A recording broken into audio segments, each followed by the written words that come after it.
Hi, this is Kelly Reed, pastor of Pleasant Grove Baptist Church, coming to you again. Last week we began a search of the true meaning of the Sabbath and the freedom that is really at its heart. That the heart of the Sabbath is this idea of freedom. That's what this sermon series on the Ten Commandments is called. It's the Ten Commandments of freedom. When you look at Exodus chapter 20 in the fourth commandment, it points out that work is a part of how our Creator designed our lives. 6 days you're supposed to work, and then the seventh day we are to be at rest. So we are free to work, but not to become slaves to work so that it controls our lives, dictates our schedules, and cuts us off from all of our relationships or with our families or with Him. It's so possible that our busy schedules and full lives have become another form of idolatry. They've cut us off from everything and everybody. You hear all kinds of stories about how people have lost their families, have lost all of their meaningful relationships with their husband, with their wife, with their children, because they've become a slave to their work. And our culture is greatly struggling with this issue, squeezing out every second to the point that the last thing that we have time for is God. We no longer have just a 5-day work week. You have to be available all 7 days, whether you work all those days or not. You have to be available. So many kids are growing up and going through the weekends with not sure if their parents are going to be home while they're home from school. But in reality, we need to look and follow God's example. In Genesis chapter 2, verses 2 and 3, he says, by the seventh day, God had finished the work he'd been doing. So on the seventh day, he rested from all of his work. And God blessed the seventh day and made it holy, because on it he rested from all the work of creating he had done. So his example of the Sabbath, of that Sabbath rest, existed before the law ever came and before the commandment was ever given to Moses. It is this example that he had all the way back at the very beginning in Genesis and creation. That's where it comes from. And which is really another reason why our society and our culture have increasingly drifted from this commandment, I believe. Because more and more of us are rejecting God as Creator. And we're rejecting the biblical account of creation. So it's no wonder that this foundation of a Sabbath day of rest is likewise not believed, is likewise undermined. There's no reason for the seventh day to be treated any differently. There's no reason to look at that as something other than just another day.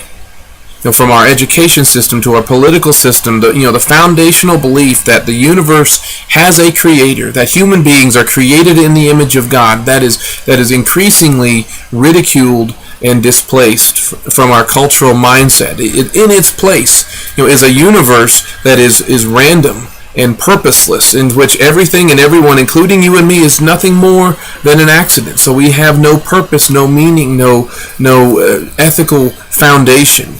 Our culture is truly at war with our origins and what that means. So where do we come from? How did we get here? Just a week or so ago, Bill Nye the Science Guy was on with Bill Maher, and he was ridiculing the concept of passing on these concepts or these ideas of creation. You read in some of the new atheists like Richard Dawkins, and they see families and parents passing on religious values, religious faith, belief in God as a form of child abuse. So this foundation of the biblical narrative, the creation, which the Psalms writes about, which the prophets write about, which Jesus affirms as well as the other scriptures. When that belief is rejected and there is no real reason to be concerned about the Sabbath, the next logical step is to realize there's no real reason to be concerned about Sunday either. Because the God who created the universe and rested on the seventh day is not believed. So, if we reject creation in Genesis, we're also really having to reject David and the Psalms. We're having to reject the prophets who refer to it. We're having to reject Jesus, who also affirmed those things and said that he was not telling us the truth. And so walking away from the day of rest, letting this slide into disuse and insignificance, is really a symptom that our culture is rejecting the idea of a creator at all. And as more and more people are rejecting the biblical account of creation, we will drift into a greater slavery to our work. because it's the only thing that really gives us any kind of identity or any kind of purpose. And you can see that in how our conversations go when we first meet somebody. One of the very first questions that we ask them is, so what do you do? And they get their identity from what they do. The erosion of the belief in creation is one of the reasons why there are fewer and fewer people really in churches across America. See, more and more are unwilling to worship on Sunday, I believe, because fewer and fewer are willing to rest in Him on Saturday. There's no reason to believe in God if we are here by other forces. And just let me clarify for all of this. The Sabbath is on a Saturday. The seventh day is a Saturday. Jesus never explicitly changed it. He never negated it. He never dismissed it. But He also never broke the Sabbath. He challenged and tried to erase some of these excessive rules and regulations and burdens that the Pharisees had built on to keeping the Sabbath, but He Himself didn't do that. What we do on Sunday, as far as the Christian church, what we do on Sunday should be in addition to the day of rest on Saturday. And see, rather than having an either-or kind of mindset, we should really look at it as a both-and kind of a mindset. See, to me, it's really like the combination of the tithe and an offering. I hope you believe in tithing, and the fact that God loves a cheerful and a willing giver. The Old Testament set up that idea of a 10% of their income, being set aside, of being a first fruits and offering to God. But what they also did is they oftentimes gave more in gifts and offering above the 10%. So it's possible to be following and living on the tithe, but also giving even more than that. The Sabbath is like our tithe. It's a tithe of our time. It's a time to be with Him. And our Sunday, or Wednesday, it's like the free will offerings that are in addition to our tithe. As we offer ourselves as living sacrifices. So believe me when I say that 1 to 2 hours a week, is not enough time to truly be growing and maturing as a disciple. It's not enough time to really build that kind of relationship with God. I mean, imagine only speaking to your wife or only speaking to your kids for only an hour or so a week. That's the only time that you have set aside to actually be with them. It's the only time you have time to set aside to talk with them. And what's sad is that's probably true for many families, many people who are more devoted to their work than they are to their families. But what kind of relationship are you really going to have if the only time you talk with them, only time you're with them or be with them or around them is for an hour or so a week? See, we are free to work, but God built into His example that the time that you need to take off from your work so you can be with Him, to be with your family. See, we're free also to rest in Him and for Him. Exodus 20 verse 10 says, the seventh day is a Sabbath to the Lord your God. It's rest with a purpose. And it's about refreshing and strengthening your relationship with God. Not just doing your own thing, not just taking the time off of your own agenda, your own wants and your desires, going out and have fun. To keep the Sabbath and set it apart carries with that idea of you're guarding something that is truly valuable. Some of you may put your valuables in a safe or a safety deposit box. You don't necessarily leave your valuables out in the open where they can be picked up, taken, or borrowed, lost, or damaged. You take precautions and keep a wary eye on your valuables, and you watch out for suspicious activity. You don't, maybe you can think about it like this. Many of you used to might have grown up where you could leave your doors unlocked at night, or you could leave the car doors unlocked on your car, or some of you might have even left the keys in the ignition. How many of you do that anymore? Our culture has changed so much that we can't really do that. We guard and keep our valuables. We don't leave them sitting out in the open. We don't just leave the keys to our house in the lock. We don't leave the keys to our car in the ignition anymore. We take precautions because we recognize those things as valuable and worth protecting. So the question is your relationship with God truly valuable to you? Is it worth guarding? Is it worth protecting? The Sabbath is a part of that. Your walk in your relationship with God is a means of guarding and protecting your relationship with Him. Do you set apart your life, or is your time too valuable even for God? Do you have your own agenda that takes precedence over Him, or do we let our culture, our work, crowd Him out?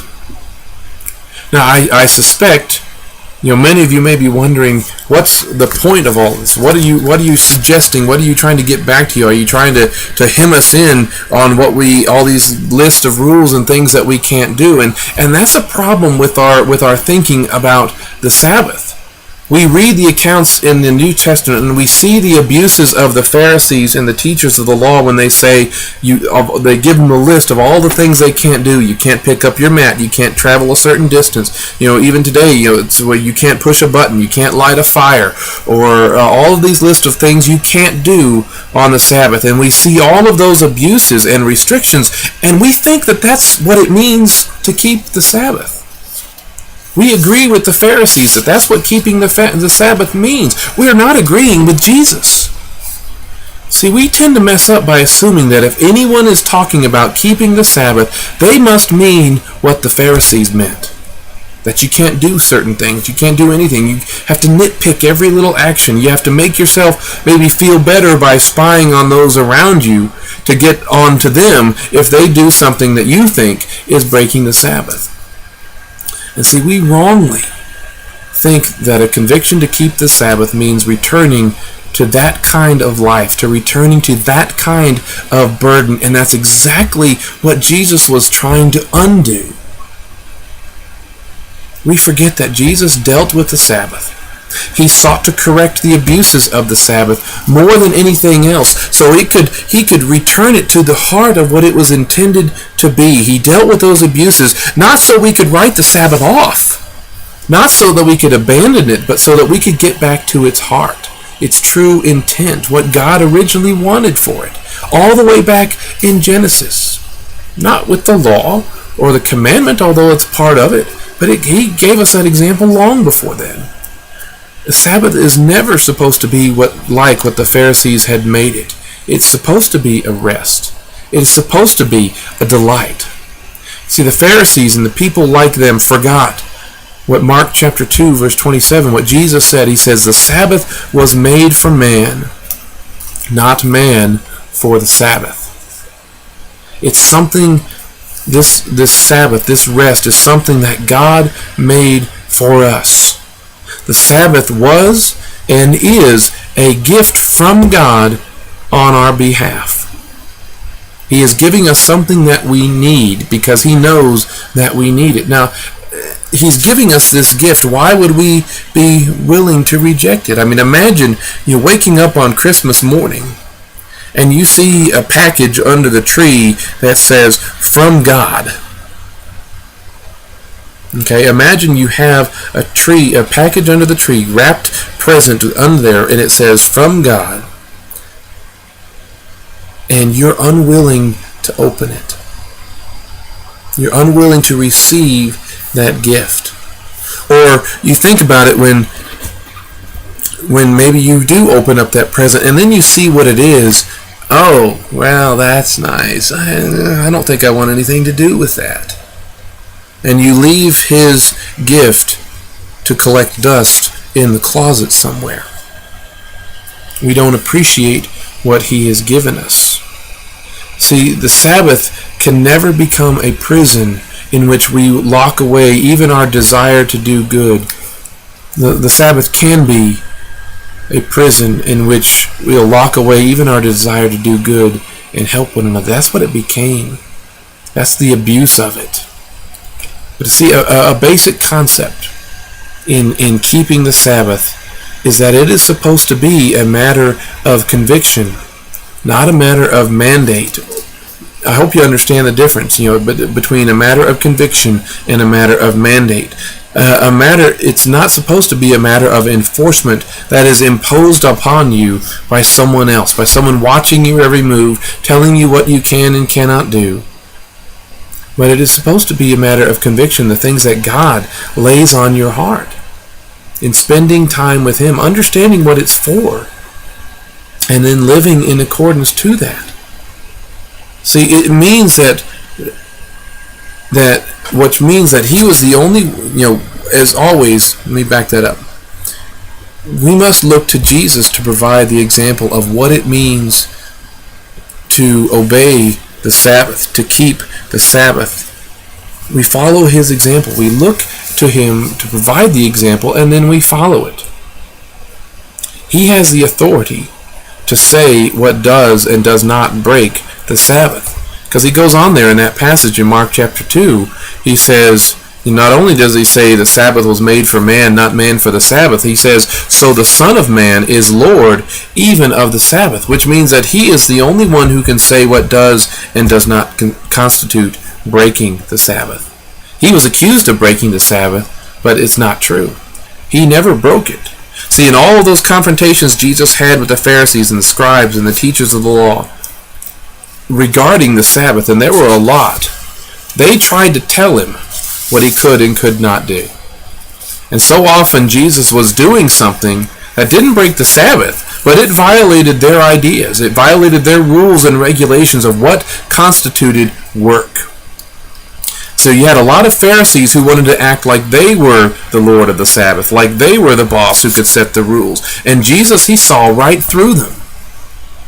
And that's what we just need to keep that in mind. We never need to lose sight of the fact that Jesus never broke the Sabbath. He broke the add-ons. He broke the rules of the Pharisees, but He didn't break the Sabbath. And He would have never encouraged someone else to break the Sabbath either. Any more than He would have encouraged someone or given someone permission to break any of the other commandments.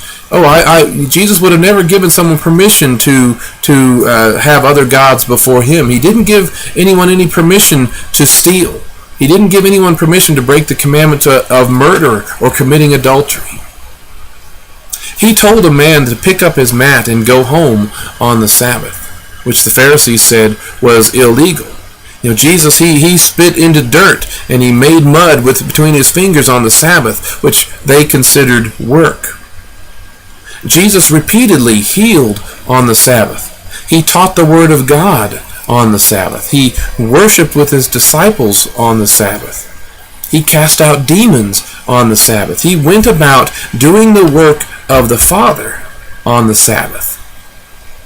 And He spent time with God on the Sabbath. He helped people on the Sabbath.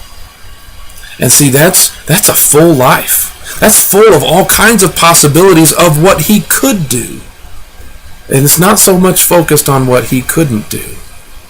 And see, Jesus had His share of critics, watching every move, listening to every word. It's probably a good thing that He didn't come into the modern world where every word, every action would be recorded on video, dissected and spliced and made Him out to be a heretic. They tried to do that anyway, even in His day. Imagine how much worse it would be now.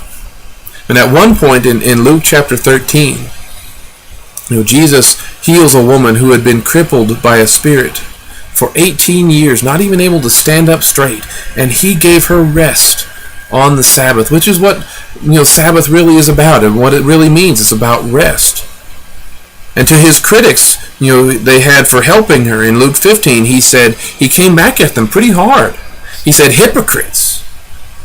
Which means, you're putting on the mask, you're pretending, you're pretending to be caring about the law. You're pretending to be caring about this woman.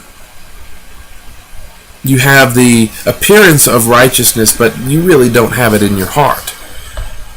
He says, doesn't each one of you untie his ox or donkey from the feeding trough on the Sabbath and lead it to water? You're willing to give an animal what it needs and willing to work and violate your idea of work in order to take care of an animal. That Jesus goes on to say that Satan has bound this woman, a daughter of Abraham, one of your sisters in the community, one of your sisters in the faith, a valuable human being. He has bound this woman, a daughter of Abraham, for 18 years. Shouldn't she be untied from this bondage on the Sabbath day. Of all days to be given rest, it should be on the Sabbath. Of all days to be set free, it's the Sabbath. That's why it's the 10 Commandments of freedom, and following and living these things. That's really what we don't understand. We've made them so much a matter of law and not the freedom and the joy of life that is really supposed to be represented in them. Or look at another moment in Matthew chapter 12. Jesus comes along and he heals a man whose hand has been shriveled and crippled.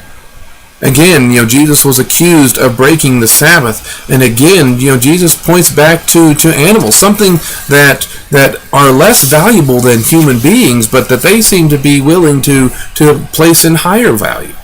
In Matthew chapter 12, verse 10, he says, there Jesus saw a man who had a paralyzed hand, and in order to accuse him, these teachers of the law, these Pharisees, they asked him, is it lawful to heal on the Sabbath? And Jesus said to them, what man among you, if he had a sheep that fell into a pit on the Sabbath, wouldn't take a hold of it and lift it out? And a man is worth far more than a sheep. So it is lawful, it is encouraged to do what is good on the Sabbath. Doing good, serving others, advancing the kingdom of God, giving people rest, spending time with God. That's what the Sabbath is about. Loving your neighbor. And when he was asked that question, who is my neighbor? He goes through in that story of the Good Samaritan about the priest and the Levite who walk by on the other side because they don't want to be corrupted or whatever else. And this Samaritan comes by and helps him. The Samaritan was bringing rest to the man who had been robbed. And Jesus was telling that story, not to give you excuses or not to give you ways out of obeying the law, of to love the Lord your God with all your heart, soul, mind, and strength, and to love your neighbor as yourself. He wasn't trying to give them ways to get out of being good to your neighbor. He was trying to show them what it meant to be a good neighbor. Being willing to sacrifice, willing to offer of yourself to be good and help someone else, to bring rest. And see, this moment here in Matthew chapter 12, where he heals a man with a paralyzed hand, where he says it's lawful to do good on the Sabbath, it's no accident that this incident comes just after Jesus says in chapter 11, verse 28, he says, come to me, all you who are weary, and I will give you rest. And again, that's rest and the Sabbath go hand in hand. He says, take my yoke upon you and learn from me, for I am gentle and humble in heart, and you will find rest for your souls. For my yoke is easy and my burden is light. Even the Sabbath is supposed to be easy. Even the Sabbath is not supposed to be a burden. It is supposed to be something light, because that's what the rest that he provides truly is. It's what's the rest that we have to look forward to, and that he talks about in Hebrews. There is a Sabbath rest that is on the horizon, that is coming, that's part of God's promise to us. It's a Sabbath rest for us. So in regard to the Sabbath, I'm going to say this again, Jesus didn't negate it. But he confronted all of the excess baggage that made it a burden. He strengthened the Sabbath by pruning away all of the unfruitful vines, so it can be fruitful again, not so that it can just be left to do nothing. He pruned away all the junk so it could bear more fruit. See, in the Sabbath, Jesus is essentially making people lie down in green pastures. He's leading them beside the still waters so their souls could be restored. That's the promise that he says in the 23rd Psalm. The Lord is my shepherd, I shall not be in want. He makes me lie down. He makes me rest. He makes me take a time to become unburdened and refreshed. He makes me lie down in green pastures. He leads me to a place of rest. He leads me to a Sabbath beside the still waters, and he restores my soul. The Sabbath is intended to do that. It's to restore our souls, not to be a burden. God intends for the Sabbath to set us free, to bring us rest from our burden. But there's even something more in that, and when it's just talking about personally in my relationship with God. There's more there that we're oftentimes missing. In Exodus chapter 20, here he says, "The seventh day is a Sabbath to the Lord your God. On it you shall not do any work, neither you nor your son and your daughter." And it goes through a longer list of people that you're responsible for, people in your household.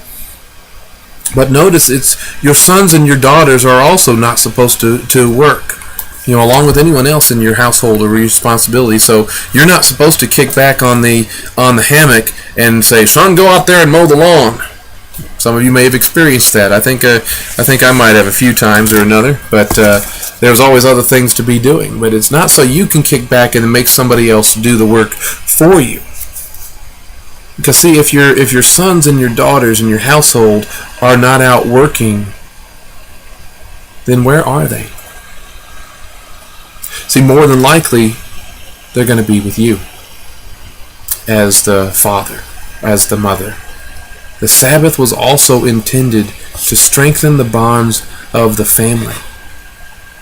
And see, that's another thing that our culture is struggling with, where our families are getting pulled apart in so many different directions because we are not taking any intentional time to be with each other, to rest with each other. Instead, we're off in our individual rooms. We're watching one thing in one TV, watching something else on another. We're doing games. We're torn here and there. The only time that we're ever really with each other is like we're in a car driving somewhere. But half the time we've got the radio on in the front, and the kids have got the headphones in the back, so there's no chance to talk or share anything. So if they're not out there working while you're resting, they're with you resting. Sabbath was intended to strengthen the bonds of the family, and if you are looking at the Sabbath to where you will be strengthening your relationship with God, and your children are with you as you are seeking to strengthen your relationship with God, then this time becomes the primary time of discipleship, when the faith is passed on. See, your children get to see that your faith is something that's real. They get to see whether your time with God is a joy or a bother. They get to see whether or not you consider serving the Lord, advancing His kingdom, doing good, serving others. If that's important to you, then you're setting a good example for them. Spending time with God, serving others, advancing His kingdom is a pattern in life that needs to be repeated, not just a one-time thing. And see, this is where Satan's strategy is so effective. In making our lives so busy that we cannot enjoy taking time to be with God, we have turned to our work. We've turned our work, our schedule, or our time off into idols that we bow down to, and that we bow down before we bow down to God. And it's our children that bear the brunt of it, where families are split apart and separated. And so we then teach them what is most important in our lives. And the result of that is that the faith, the true faith, the living faith, is not passed down effectively to future generations, because they see that we've got more important things to do than spend time with God. They see that there are higher priorities than God in our life, and especially for the parents, especially for the fathers and the mothers, for your children to see that God is low on your priority list, then it's going to be even lower in theirs.